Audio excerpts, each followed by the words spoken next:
Hey, Midlakes football players and coaches, it's me, Coach Allard, and we're going to start a new project here using kind of the technology um, technology initiative that we've been doing here at school to kind of bring you some Film Fridays. And what Film Fridays are going to be do is we're going to have some videos talking about we'll have offensive videos, defensive videos, special teams videos. I'm going to try to do a video each Friday, at least one, sometimes there'll be two. I will post them on the Twitter. I will post them on the YouTube. I will post them on the Schoology, so you can see them and kind of get yourself kind of some pre-teaching, watching the videos of what we're doing.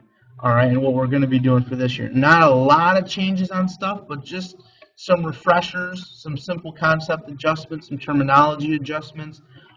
Because we're going to be, we lost 16 seniors. We're going to be a different team this year. What worked for us last year might not work for us this year. And the things we couldn't do last year, maybe we can do it with a few adjustments.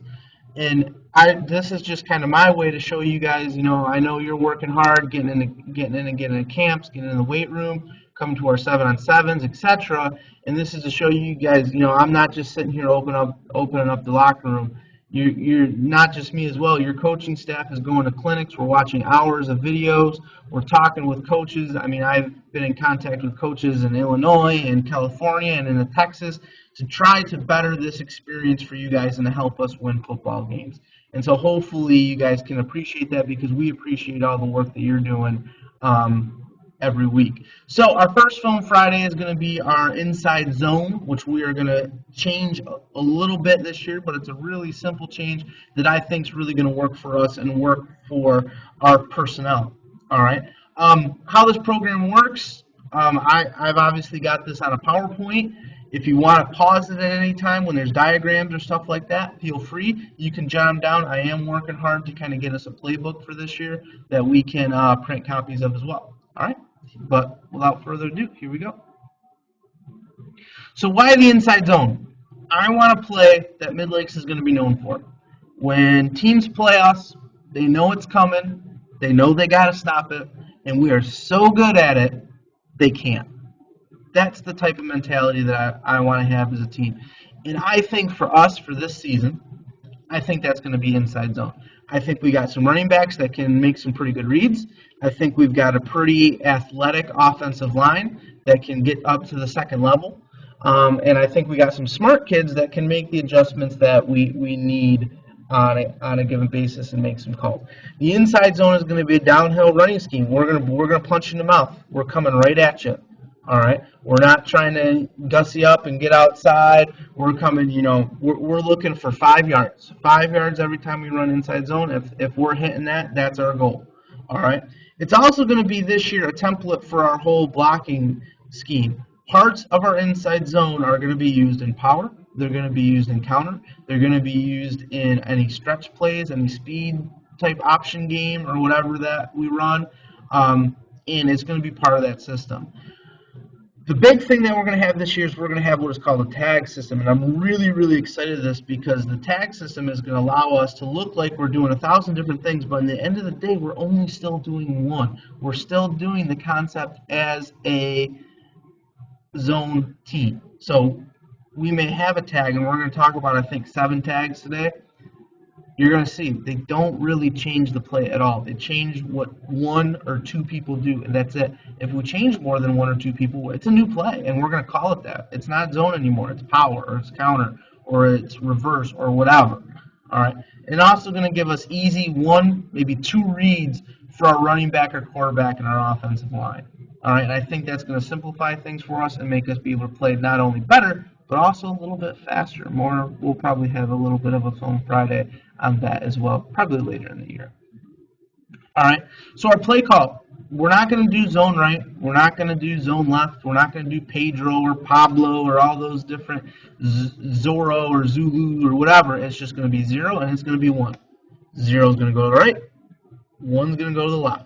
And that's all our offensive line and our offense needs to know. Now, will we package our formations differently to make us look like we're going from different directions, things like that? Of course we will. All right, we'll have some near and far tags. We'll have some strike and slack tags and stuff like that that are going to help us kind of manipulate where the defense thinks we're going to go. Our tags, all right, are going to be bat, bend, book, go, in, wham, and yak. Now we may add tags. We may go into a week and we may say, you know what, we're going to run 2 tags this week. That's all we're going to do. That's what we think is going to be purposeful for us. But hopefully we can be able to hang our hats where we can make a halftime adjustment and say, you know what, we thought we were going to be an in and a wham on this team, and we're having some success, but we really think the book is going to really help us in the second half and be able to hang our hats on that as well. All right. But again, these tags are not going to change a whole lot of stuff. So our zone concept is going to change, and it's going to change for this. I don't want you to take this the wrong way. I've been watching a lot of stuff about zone this year because looking at like our personnel, I really think it fits us. I think we're going to be a downhill running team. We got running backs that can cut. We got big running backs that are just be like, look, we're going to run you over. And both of those people can be successful in this scheme. However, looking at the teams that I watched, I noticed something about teams that were really good at zones. I mean, your Oregon Division I level. I watched the high school in Illinois, Homewood Flossmoor, I think is the name. Got a really great video from them, but I'm looking at kind of the personnel that they got, and their personnel just doesn't look like ours. All right, not a knock against our guys. Our guys are skilled. Our guys are smart, but there's not too many 6'5", 260 to 320 pound guys walking around in our high school. We're just not that big. We're not Homewood Flossmoor with 3,000 students in their high school. We're not Oregon, who can recruit anyone we want. All right, we're not those bigger schools. So, but we got to find a concept that works for us. So zone this year is not going to mean step to the right or step to the left.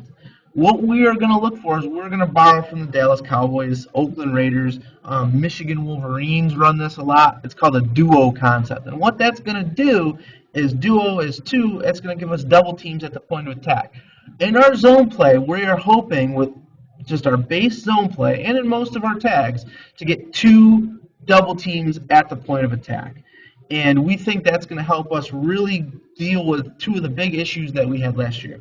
Number 1, getting to the second level, and number 2, getting that backside taken care of, because we didn't have a lot of guys. We were looking for some bends that were there, but we would get tripped up for a 3 to 4 yard gain when it probably should have been a 10 or 20 yard gain because we weren't getting the backside end of the backside linebacker or whatever.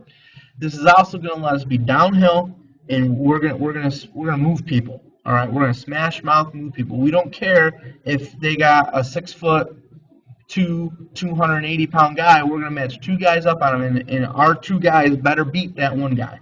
We should win that. All right, and it might not be movement downfield, but we should be able to get those shoulders turned and get them rooted out of there to help our running backs make a read. So here's going to be a sample play call for us. This is just basic zone. All right, so tilt W1. Not going to go into detail on formations. That's going to be another video that we'll do a little bit on later, but we're going to change kind of some of our terminology for formations this year to not confuse us with our play calls. But what you're going to see is you're going to see 2 double teams right there on the point of attack. So tilt, we got twins to the left. You see our L, no more X, no more Y in that way anymore. That means our Z is going to go over to the tilt to the left because it's an indication for the L. And our 1 call is going to mean we're zoning to the left. And you can see we got the center, we got the play side guard, double teaming that tackle up to the middle linebacker. We got our backside guard, we got our backside tackle, double teaming the nose, getting up to the middle linebacker. And then we're going to have our H fill in backside end. So again, we're getting 2 double teams at the point of attack, which is going to help us get to the second level. We've got an assigned player to that backside end now, which was giving us trouble last year. And then our running back is going to go right through that line. And hopefully, first read is going to be to bang it into that 1 hole. Get in there, get dirty, get your 5 yards, dust yourself off, let's do it again. All right. But if we've got some over pursue, we're going to teach our linemen to kind of take those guys where they want to go. So if they want to go the other way, running back, by all means, make that bend cut and cut it back against the grain and hopefully get a one-on-one on that safety. Now I'm going to like any of our running backs' chances one-on-one against the safety. Our bounce rule this year is going to be different. Remember, we taught bounce rule. Bounce rule is going to be good for a stretch, but not for inside zone. If you bounce and try to get to the outside, either to the left or to the right, and you do not get 5 yards, you're going to be standing next to me on the sidelines, probably for at least the rest of that drive, if not the rest of that quarter. Because you, by bouncing, you have made a decision saying, you know what, I am good enough to forget my teammates for the second, and I'm going to go make a play. Well, if you do that, you better be successful, because if you don't, you're going to get some grumbly linemen mad at you for not doing what you're supposed to be doing. It's your job to make them look good. You better do it. All right? So, bend or bang or bend from our linemen. We get 2 double teams on the left side for that. If we go with a bat tag, first of all, this is trick W0 bat. All right? So 0 is going to tell us we're going to the right. Notice, again, same thing. We're getting a double team from the guard and the tackle, or from the center and the guard at the point of attack, getting up to that middle linebacker. All right. We're going to get another double team, but this time it's going to be a little different. The H is going to fit inside and come in, probably get a nice little chip on that lineman, and we'll work on that, and then get up to the second level. All right. It'll either be the H or that guard. The end is going to get through, or the tackle is going to be locked on that end and kick them out. All right, and if that weak side outside linebacker makes that tackle, then that's going to be up to debate. We're going to need a new running back, because they're going to be able to beat that guy. Or if that guy's like some crazy D1 athlete, we're not going to run this play against him. We're going to run probably at him and read him. All right. So the only thing that the back changes in responsibility is going to be the backside tackle and our H. All right, this is going to be used if we have an end, that's just playing either way to the outside. We're just going to take him out there with the tackle. All right. Or if that end is kind of crashing really hard and it's making it hard for the tackle to get to the next tackle, just seal him out, take him to the sideline, and our tackle will come and fill in. But again, everything to the play side is still the same. No changes there on our bat tag. Our bend tag is probably the tag that I'm most excited about. All right, so again, trick S, 0 bend. This is going to tell us we're zone to the right. What bend is going to tell us is, again, we're going to do something different to that backside end, and we're going to show them some different stuff. And if that end's real good, he doesn't know who's blocking them, that's going to mess with their head a little bit. This is also going to give us a nice little cross read for defensive ends. All right, so bend tag is going to mean the back who's not getting the ball, most times it's going to be the H, all right, is coming across and kicking out that end. What that's going to do is it's going to make that end have to make a decision. Am I going to wrong arm? Am I going to kind of Dutch? Am I going to, what am I going to do? This is a kick-out block. This is a pull. How am I going to deal with that? But typically when somebody pulls, that means they want to get you outside. We just want a stalemate. We don't want that, we just don't want that end to get across to make a tackle, because we're running the opposite side. So 9 times out of 10, that end's probably going to take himself out of the play based on the read. All right. Same thing to the backside end, or we got our 2 double teams from our guard and our center. Our tackle and our guard are going to have our other double team up to the linebacker. Tackle is going to kick out the end. Money back is going to be either bend or bang it into that hole. Probably a lot of times we're going to be banging on this, because if we've got that H coming across, linebackers are probably going to take a false step in the opposite direction, and that's what we're hoping for. We're going to use this on teams like Pelmac last year, really overplayed our H, all right, kind of gave us some trouble in the red zone. This should help us out with that kind of split zone read concept.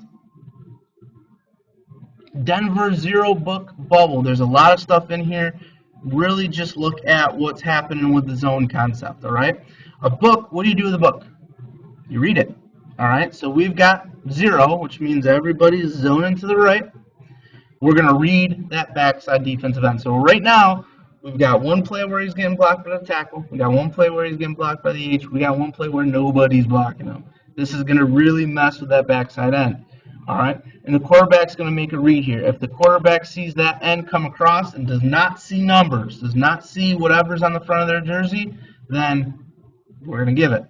All right. If that quarterback sees numbers and sees that end crashing, we're going to keep it. And on this play, because we got the bubble tag, the quarterback's number one option is if they can get 5 yards and get down, do it. If they can't, and that outside linebacker comes to them, we're going to give a little dump pass out to our bubble, and that bubble is drawn incorrectly. We're not going to do that bubble this year. We're going to show you how we're going to do that. We're going to backpedal because we're going to backpedal every single day. All right, but again, we still get the dual blocks. We're still getting everything to the right. It's only changing the assignment really here for the quarterback. That's it. All right, everybody else's assignment is the same. Inside zone go tag. What this is going to help us do, first of all, let's go through the play call. We're going to go trial Y back, which is a motion call. We're going to have a video for that. Don't worry. All right, trio Y back, 0 go. What that's going to tell us is, number one, on a go call, that's going to tell us that, again, the opposite back, they're just on a bend call. They're going to kick out that end. What we can work this with is if we're getting, a team that's pinching their defensive tackles, or a team that's playing like a one technique really, really inside, and our guard, it's really hard for that backside guard to get across. Well, guess who is going to have a really good angle on that block? That center. The center is just going to come, boom, give a nice little block. The guard is then going to kind of do power skip pull and get up to that second level. All right. Then we're going to have the nose. We're still going to have the guard come up to that. We're going to have a double team with that tackle, because if you see right now, we got a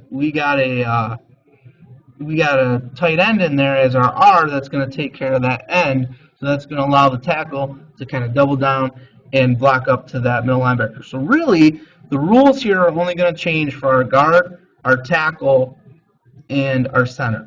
But they're pretty simple, so I don't think this isn't a true power play. I mean, we could, if we just get confused with this, we could call this a tag out of our power, but I don't really think we're gonna need that. Again, this is given the backside end fits. This is going to take away those teams, like, remember when Geneva put their 2 linebackers in the middle there? I mean, we're just going to basically kind of blast them out and use angles to get them out of the way. All right, and that was kind of my vision for kind of going with this go tag, because I was watching that video for Homeward Flossmoor, and they have about 35 different tags out of zone. We're not going to have 35. You may have like probably 10, but we're gonna use them to help us with what we're want to do. Our in tag, all right. So play call is going to be tilt line 1 in bubble. All right, and we'll have some other ways to simplify these calls if we want to speed things up. Our in tag is going to tell our running back, you are now on ISO block. All right, you're going to be chip to backer. All right, and we'll play with this because, again, I don't want our guards to have to rely on a one-on-one battle against the defensive tackle, because lots of times our guards are going to be our quick linemen. All right, they're not going to be big. I mean, we'd like to have them big and quick, but I'd rather take quick over, just someone who's big and slow. So running back is going to chip coming through, and you can kind of see they would chip that backside tackle, and then go up and they become the double teamer. All right. Whenever we hear an in tag, that is going to tell the backside tackle you are locked up on the end. That's your guy. All right. So again, two roll changes. Roll change for our H, roll change for our end. Center still stepping to the right, or stepping to the left, getting a double team on that nose up to the middle backer. H is going through, chip to the backer, tackle is locked. That's all that changes. Everything else is the same. All right, again, our bubble read, just to kind of talk about that real quick, we're going to be reading that R, that rover, and if they come crashing down on that zone, if they're trying to fill in the box, because right now they got a 7-guy box, we would like it to be a little bit different than that if we're going to run it, but if he's cheating and making that an 8-person box, we're going to hit that bubble, and I'm going to like my chances putting any of our Z-backs one-on-one with anyone in the secondary. All right, but that's going to be another Film Friday with our RPOs and stuff like that. But just so our receivers go, oh, we're just going to run the ball. We're not just going to run the ball. All right, trust me. Our wham tag. All right, our wham tag is going to be, you can see kind of the same formation. What we're going to do here is, again, if we've got just a beast of a defensive tackle, we got to show them a bunch of different ways. So first way we showed them, you're getting double teamed from center guard combo. Next way, we're getting running back guard combo. On a wham play, he's thinking, oh my gosh, kill shot. The guard just left me. I'm going in. I'm going to crush a running back. No, you're not, because we're trapping you. All right, tilt line, one, wham, bubble, same bubble to the outside. The H-back in linemen, we may, if we work on this, especially short yardage situation, you might be in there as an H. Some of you backup guards, backup tackles, if you get really good at this, we'll go a little eligible play. You're going to trap that backside defensive tackle. Again, just like with our in-call, backside tackle, you are locked up on the backside defensive end. Quarterback is going to read that outside linebacker with the bubble tag, but for our first few weeks of doing this, we're just going to run. All right. Again, pretty simplistic. We're going to the one hole. Everyone's staying left except for our locked end, our locked tackle on the backside, and our H is coming through. And again, this isn't a kill shot. We're not looking for you to get movement. We're looking for you to seal this guy off so we can run right up that middle. Because if we can really hit that wham, that's going to give us a lot of great blocks. And University of Michigan, and you go back to San Francisco when Jim Harbaugh was there, this was a huge play for them with Frank Gore, and then later with Carlos Hyde. This was their #1 play during their Super Bowl year. So it's definitely very effective. Our yak tag, all right, this is going to be a tag when we go into our trips formation, all right, our trips close formation. All right, river and lake are going to be our trips formation this year. River to the right. The tight call is going to tell our L, guess what, you're the tight end. And the yak call is going to tell them that you are locked up on that defensive end. And what this allows us to do is, what do defenses typically give our strength to? They call strength to the tight end. So if we can get them to call strength and send all their players to the left, even their slants to the left, and be able to run back to the right side, because we got river tight 2 yak here, that's going to allow us to do a lot of things. All right, and that's just going to allow our end to kind of come through and get a decent seal on that end man. And again, nothing changes backside. All right, nothing at all changes backside. Typically on a yak call, I might not see too many bends or bounces, at least to the left of this, because we're going to have 2 unblocked players to that side. But we could also go yak book, and we could read those 2 guys and, go one-on-one. We could get some orbit motion in there to get a pitch back or get a bubble screen or whatever. The possibilities are endless. But what I really wanted to just see with this is going to be something we're going to hang our hat on. But look at those plays. We just went through 7 different tags, which are going to look like 7 different plays to the defense, but it doesn't change anything for us offensively. All right, I'm going to post this on YouTube. I'm going to post this on Twitter. I'm going to post this on our Schoology page. If you are not on our Schoology page, get on our Schoology page. Go to www.schoology.com. Sign in with or it'd be midlakeschoology.com or something like that. Sign in with what you sign in to log on to a Midlakes computer. So whatever your username password is, we're starting to post stuff up there. All right, and it'd be a good communication tool for us over the summer. There's an app for it, so you can get that downloaded on your phone. All right. If you have any questions, all right, send me a message on Schoology, send me a message on Twitter, send me a text message, whatever you need. All right, to get a hold of me if you have any questions. Till then, keep working hard. All right, see you later.